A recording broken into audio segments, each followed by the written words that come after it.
Good morning, students. Today also we will continue with our lesson Language of Chemistry. This is our fifth lesson of chemistry. Today's topic is molecular formula of a compound.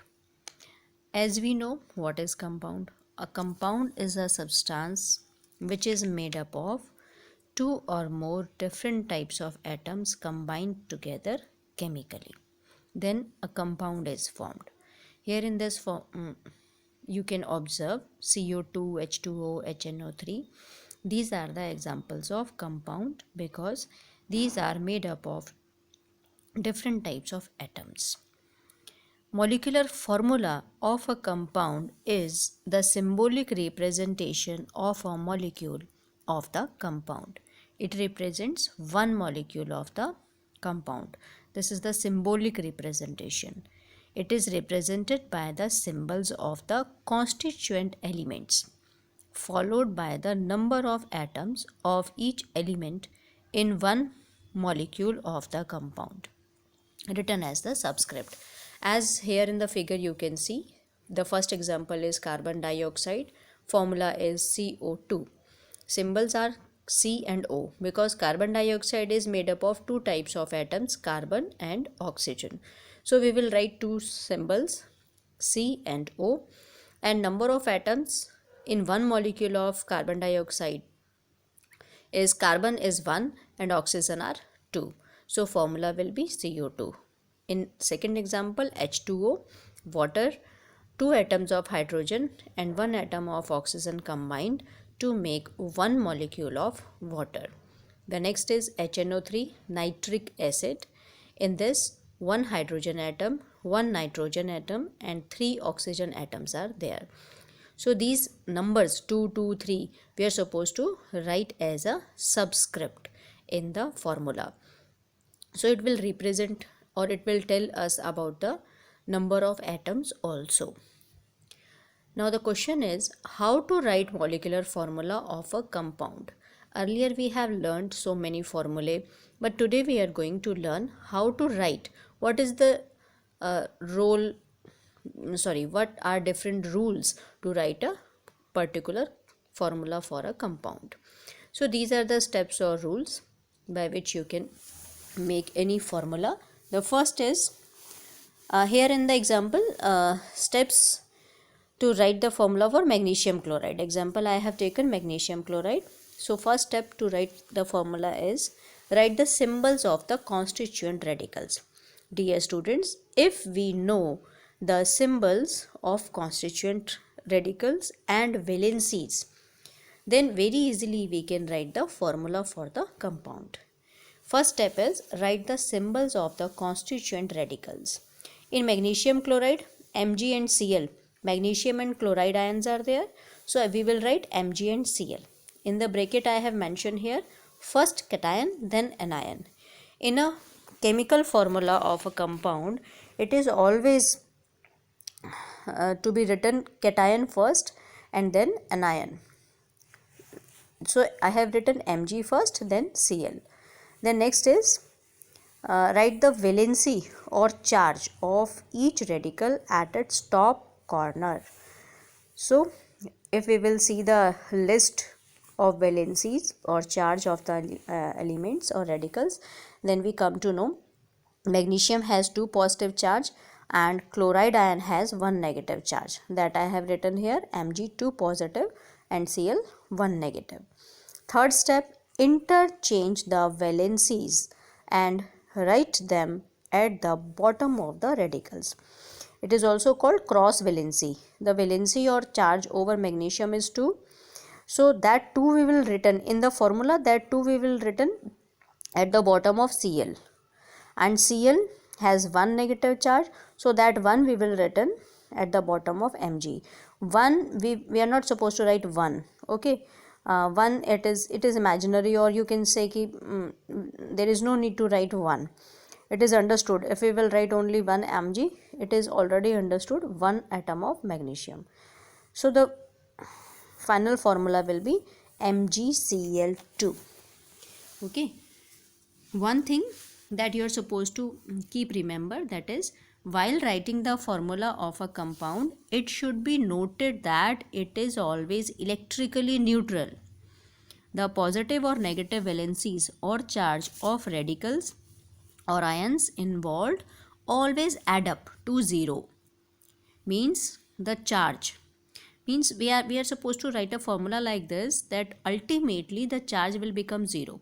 Means uh, equal and opposite charges cancel out each other.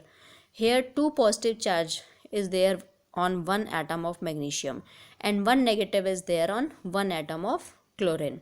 So two positive and two negative are there, but while writing the formula, if we will write MgCl2, then if we will add up the charge on one atom is 2 positive and here 2 atoms of Cl are there, so negative will also becomes 2. So 2 positive and 2 negative cancel out each other and ultimately formula will be MgCl2. Okay, this is the way to write a chemical formula. Here also 3 examples I have written. First is sodium chloride, NaCl. The formula is NaCl. Cation first, then anion. Sodium has one positive charge, then Cl has one negative charge, and both have one positive, one negative. Then 1 we will write as at the bottom. To 1 we will not write, okay, because it is understood if you will write only Na or only Cl, it is already understood that it means it represents one atom of Na and Cl. So formula will be NaCl. No 2, 3, 4 will be there because already these are electrically neutral. The next is calcium chloride, CaCl2. Because calcium has 2 positive charge, chloride ion has 1 negative charge. So 2 positive and 1 negative. So we will write Cl as 2. As per the rule, at the bottom we will write the valency of, we are supposed to interchange the valencies of ions.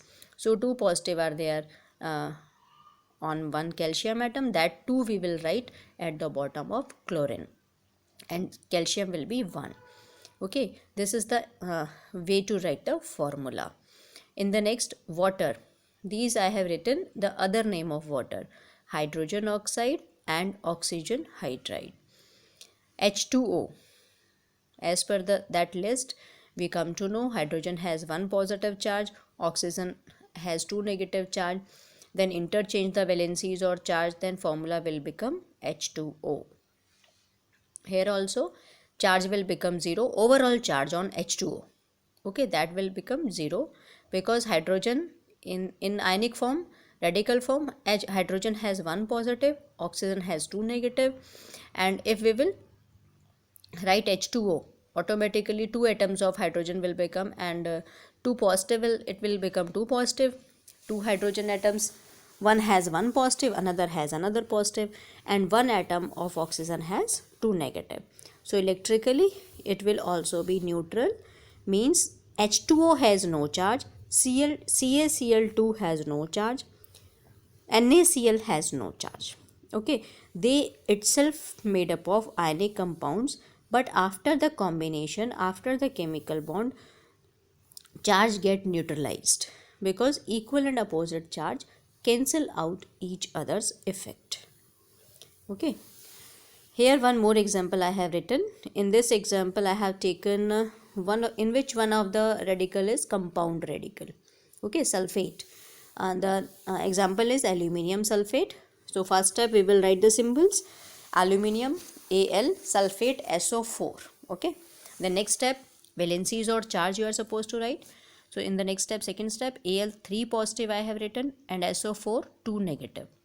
SO4 is a compound radical.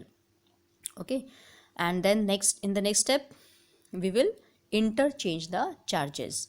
Aluminium has 3 positive charge, so that 3 we will write at the bottom of sulfate, and sulfate has 2 negative charge, that 2 we will write at the bottom of aluminium.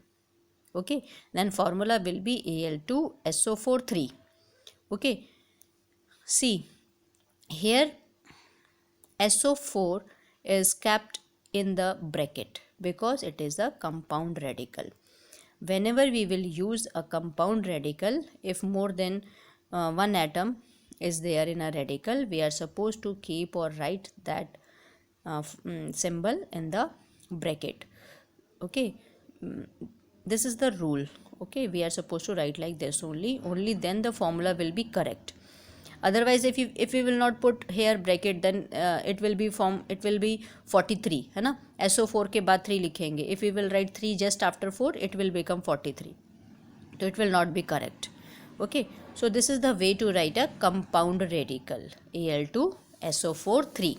It means Al, aluminium, 2 atoms, and as a whole sulfate, 3 sulfate ions will be there and 2 aluminium ions will be there. Okay, this is the way.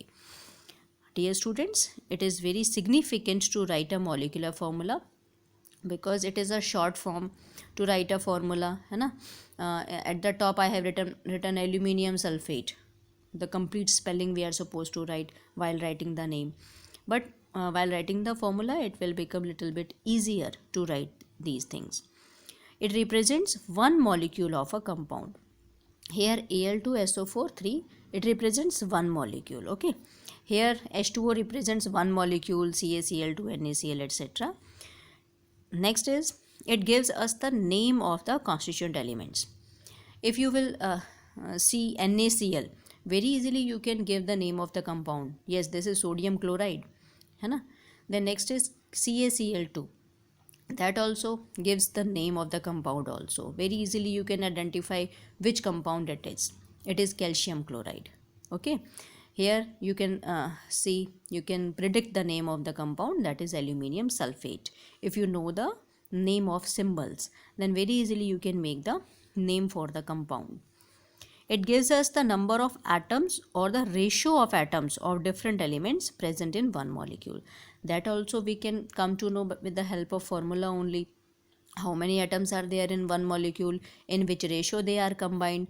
In case of carbon dioxide, in case of carbon dioxide, CO2 is there. It means the ratio can be calculated by this H2O, HNO3. We can come to know the constituent elements. We can come to know the number of atoms present in it. Ratio we can calculate. We can predict the name with the help of formula. So these are the significances or benefits to write a chemical formula. Okay. Dear students, you are supposed to learn all the formulae given in your book.